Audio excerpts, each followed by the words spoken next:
Hey there, and welcome to Prepare Like a Pro live chats. My name is Jack McLean.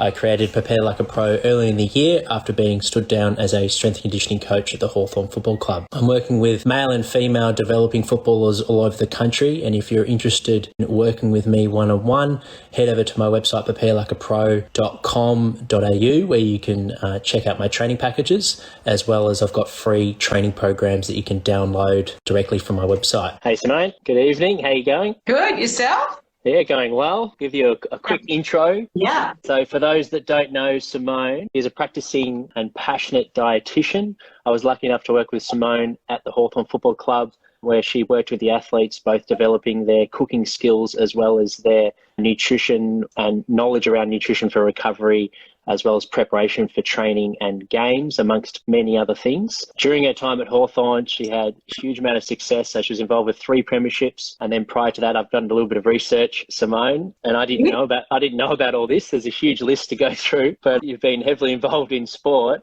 So 2 World Cups, which included 2 Ashes, and a premiership with the Storm, and as well as being involved in Western Bulldogs as well as Melbourne City. So definitely a leader in her field. Not only has she had great experience and plenty of success, but she's also a media spokesperson for Dietitian Australia, and she's a author of her book, which is Eat Like an Athlete, which is very fitting for tonight's chat. Thanks for joining us. We're very lucky. Great to be able to chat to your listeners. Yeah, this is sort of the new age, the new world, isn't it? Connection through social media. So thank heavens for Melbourne nights, though, we can get a little bit of freedom, can actually get to see people a bit now, can't we? Yeah, there's plenty of momentum. Melbourne's sort of woken up, which is exciting. We'll dive straight in. So take me through the beginning. At what age did you realise your passion for nutrition, dietitian and food? Yeah, it does go back. Year 10 at high school, I loved PE. I liked home ec, it was called back then, and I liked sort of biology, but I knew I didn't want to be a doctor or nurse or anything that involved blood or gore. Yeah. I wasn't going to be a chef because I didn't like the hours and the hard work they'd probably have to put in. Yep. So the food and the sport and everything, a dietitian, I thought that's it. And I went and did work experience at one of the local hospitals. Oh, fantastic. And is home ec like cooking classes and teaching you how? Yeah, so I liked cooking and I liked food, but not to the point of wanting to be a chef. So dietetics and sport, and a sports dietitian means that I could combine the love of sport and the food and the medical sort of part all into one. Yeah, and how much has it changed over your career, sport dietetics? Yeah.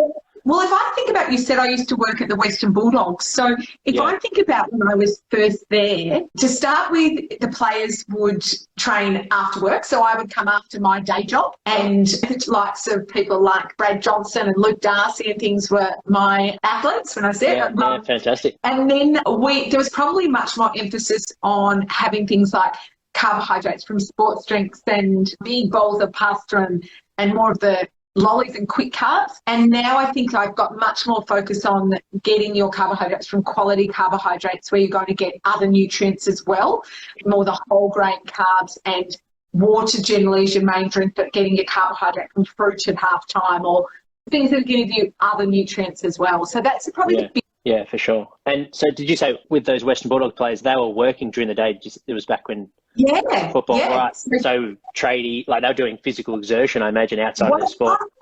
Some of them, but if I think of someone like Matthew Croft, I think he's an accountant, so there was a big range of people, but they would, the day job, then would come training, it'd be like 5:30 to 7:30 type time, lights would be on, it'd be getting dark, it'd be cold in winter.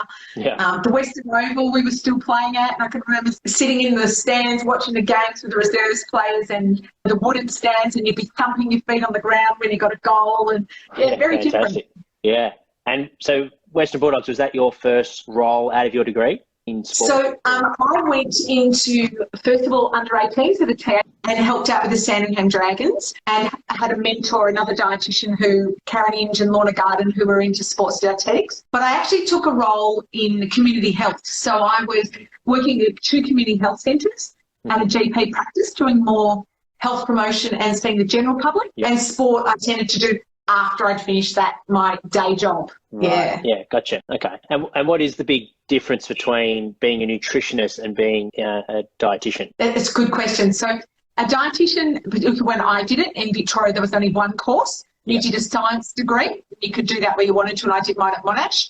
And then you would do your master's in nutrition and dietetics, which was at Deakin. Nowadays, you can do it at about 4 or 5 unis in Melbourne and heaps of others across Australia.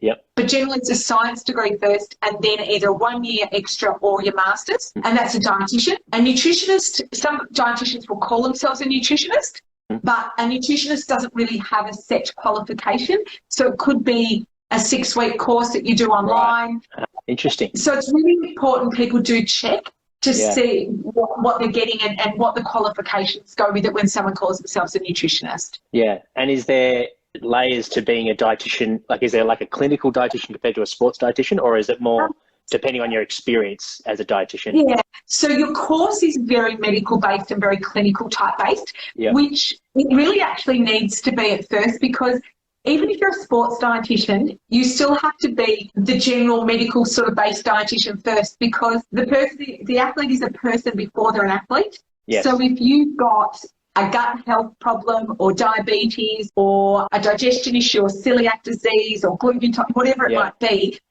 you have to understand that first before you do the sports. Yes. So the sports bit is then another course at Sports Dietitians Australia one, and I've just finished being president after 5 years at Sports Dietitians. So you do the course there, and then you do practice in the area and more professional development in the area, and it's sort of a point system until you become an accredited sports dietitian, and then you can become an advanced sports dietitian as well. So it's quite a process, Yeah, and even to keep up your accreditation, it's a bit like physio or podiatry or the other areas. You still have to show your accrediting body a certain amount of professional development every year.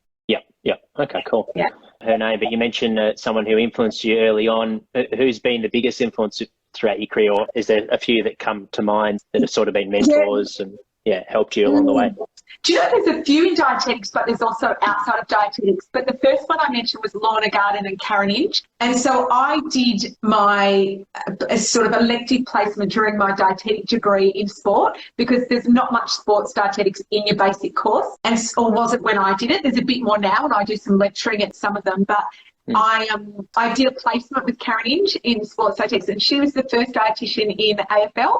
Oh, wow. She was at Collingwood first, and then she was at Hawthorn, and she was at Hawthorn for a lot of years. Yeah. So she was the first in AFL. What was happening before then? Were they consulting with some, or just wasn't part of it? No, so years ago, so I think Karen would be probably maybe 20 years ago. And she was that was the first time, and she did it as a project, like a research project first, and then it moved on to having dietitians involved. Yeah. Fantastic. And so when you worked with AFL teams and even with soccer and Melbourne Storm, how would your work with the athletes change depending to a developing, like maturing athlete compared to sort of someone who's later in their career? Like, what are the major differences when working with developing footballers? Yeah, so a lot of it comes with what their basic knowledge is first. So what have they had before they come? And certainly one thing that I really recommend everyone do if they want to learn how to cook, because the ones who come into the system who don't even know how to make an omelette or can't cut up some veggies for a basic stir fry, then how are they going to be eating what I suggest that they be eating? Yeah. I always, when I talk to school groups or young athletes, I say, just get 2 or 3 dishes under your belt, and even for non-athletes, that you can come home and cook up quickly, and then you're going to eat nutritiously. So that's the first thing I notice when a young group come in. Much more likely to succeed if you've got some skills in the kitchen. Yeah, it makes a lot of sense. Yeah. And then number 2 is their body composition generally. And actually, before I go to that, it's probably what they eat at home as family, what family influences been. I can think of people like, say, Isaac Smith, who had a mum, a nurse, and had some good upbringing of just general healthy nutrition at home, and that means that they've already got good habits. So 1's their skills, 2 is what the family eat. Yep. 3 is if they've often been through an AFL Cup system or TAC Cup system at footy, they may have already had some access to a dietitian and have some individual advice, or they may have gone to a private dietitian to see one. And then it's about their body composition, Jack. So like if we think of some players who have come and they're already quite muscular and got a developed body at 17 or 18, and others are just nowhere near it yet. So that makes a big difference as how I'll work with them. Yeah, sure. Fantastic. Yeah, so it's quite it's system orientated, and there's a fair bit of teaching involved, isn't there? Like I noticed your cooking classes was how often was it? Once a week, was it for the first? Yeah. Yeah. And to the supermarket. And I remember taking the Melbourne Storm boys to the supermarket at this little supermarket in Richmond. 7 of them and me, and they're blocking the aisles. But they can always grab the things off the top shelf for me, because people who have met me, I'm only 5'2", and footy players and rugby league players even tend to be 6 foot plus. So it's quite handy to take them to the supermarket with me. Yeah, for sure. And what about the guys that want to prolong their career? How does it change? What's sort of the priority with those guys? So I think if we go back to what you were saying before starting, so when they start, they often want to put on muscle, and that's what they're all focused on. And so it's about making sure that they eat before training and after training and get plenty of kilojoules and also enough protein, enough carbs, enough vitamins and minerals. And then we flip to the other end, and we no longer want to put on weight in general for those guys. Yeah. So it's about then working at them getting enough fuel before training and after training, but not so much that they start to put on either too much muscle or too much body fat. So it's really getting them to know their body, about their hunger, being really in tune with their body and their energy levels, and monitoring those so they don't put on too much weight. Yeah, sure. And I know you have a strong stance with, like, if an athlete comes with you and they say, I want to lose weight, Simone, and this sort of terminology, what's your process there for guys that might be listening that they've been told they need to lose weight, maybe by a coach or a peer, or in themselves they feel like they need to lose weight? What's the process for that? I don't focus on weight, and you probably know that for me, Jack. Focus on nourishing your body first. Focus on your energy levels. Yep. And if you're choosing the most nourishing foods, and that's generally plenty of vegetables, even for an athlete, half to a third of your plate vegetables, because veggies are 80% water, they're naturally going to sort of count the calories for you without you needing to count them. Fantastic. So you can monitor your weight by simply looking at making sure you've got lots of veggies in your diet. You're choosing whole grains, so they're going to be full of fibre and fill you up. And the most important thing is being in tune with when you're hungry, not so hungry, travel days, down days, and not eating like a robot. If someone wants to lose weight, I always talk to them about, don't focus on the scales, but focus on what your body needs. And if you get to know when you need a bit more and when you need a bit less, the weight will generally work itself out then. Yeah. If you eat like a robot and you just eat the same amount all the time, that's when you're likely to gain weight when your body doesn't need it. And that can be, if you're following a diet, you might eat like a robot, mightn't you? Because you're sort of just following a rigid plan. Exactly. And that's why I would never write diets for our footy players at Hawthorn. I would write ideas and the types of food, but I'm very reluctant to give people quantities. So if I'm talking to them about, I think porridge would be great for you for breakfast or muesli, and I say, well, how much you're having today will be different to how much you might need tomorrow. Yes. So eat slowly so that you can stop before you're too full. Yep. And when I was working at cricket, I would always talk to them about, and Andrew Simons, I talked to them to eat to 7 out of 10, not 10 out of 10. And I remember one night, it was a lunch or dinner, I think it was, at the MCG during a test match. And I must have been hungry that day, and my plate was quite piled. And I remember him walking past me saying, how are you going to be out of that? Are you going to be 11 out of 10? The number, so 7 out of 10, what do you mean by that? Right, yeah. So you're not eating to absolutely be full. You're eating to just nourish yourself and what your body needs. Yeah. And I like how you mentioned eating slow. So why is that important to eat slow? The best people of knowing when they've had enough to eat are kids, little kids. And then we tend to beat it out of them by, you haven't had enough. And it's like, kids are very good intuitive eaters, and us as adults who actually look at them more. They have periods where they've got growth spurts and they're really hungry.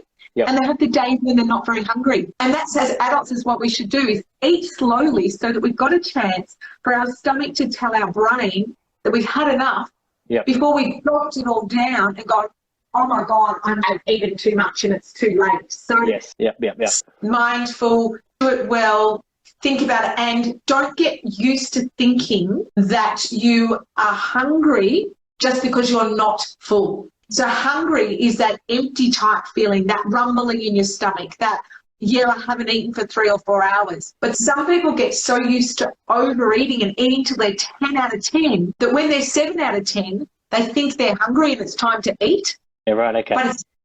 So it's quite healthy to feel hungry. Yeah. The only time, if you talk to people who are on the thinner side, often they are people who don't prioritise eating. They're not really that interested in eating. They ignore hunger when they're hungry. And for young athletes or any athlete who wants to put on weight, often I find they're the people who struggle to are the people who are not really that interested in eating. And so they're too busy doing something else and they forget to eat. So I often have to remind them that when you're hungry, you actually need to eat. And the only way you're going to put on weight is to eat.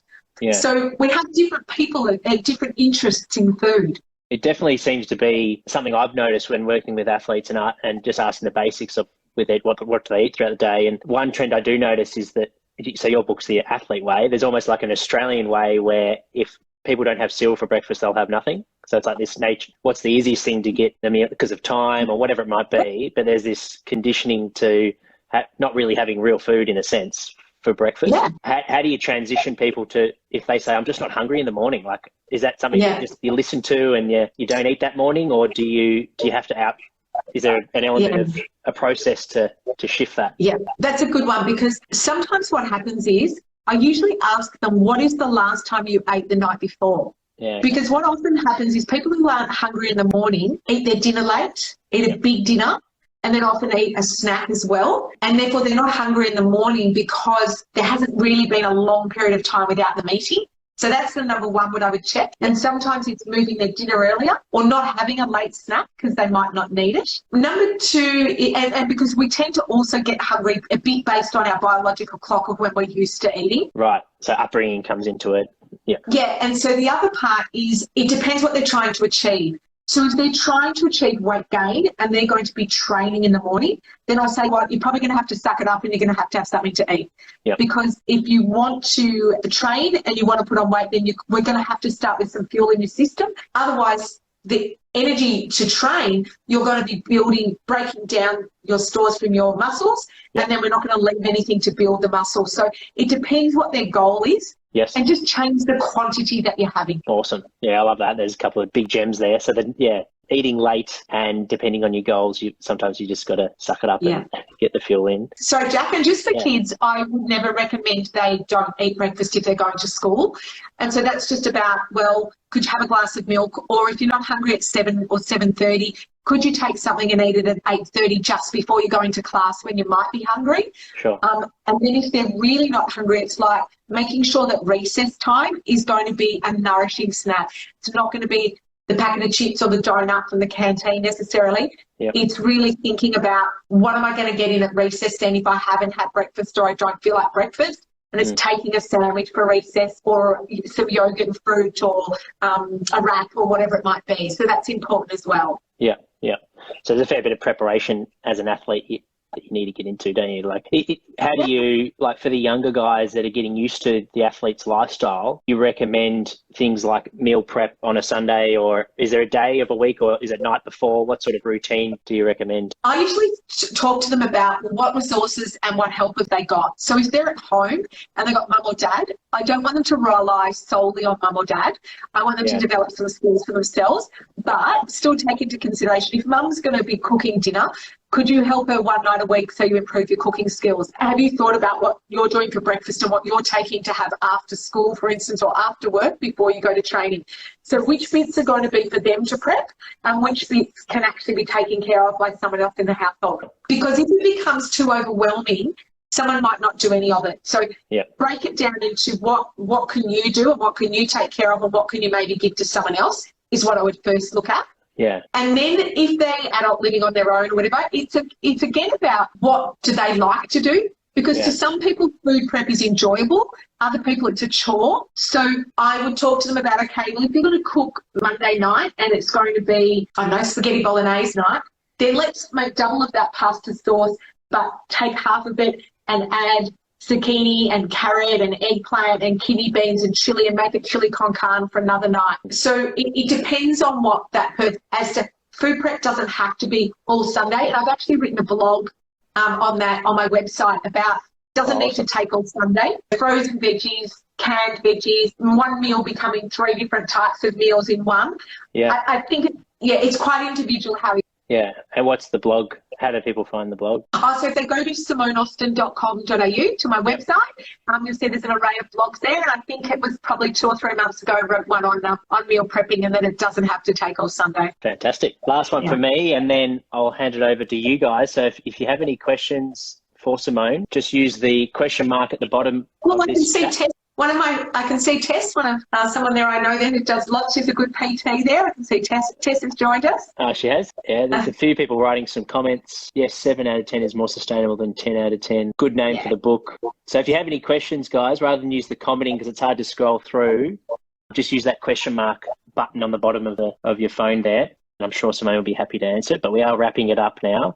Last one. So you've seen athletes from all different high-performance sports, both young and old. What's a couple of traits that you get excited about when it's your first consultation with the athlete and you're sitting down, you're talking to them, and they're starting to explain their history, and what's something that straight away you're like, oh, this is going to be we're going to get a good working relationship here? When they like cooking or they like food, when they actually genuinely have a like, and they don't have to love it, but when they're just interested in food and tasting new foods and having a go, I know that that's going to be good. When people are really narrow in their food choices, it's much harder to get them to get all the nutrients they're in and passionate about the food.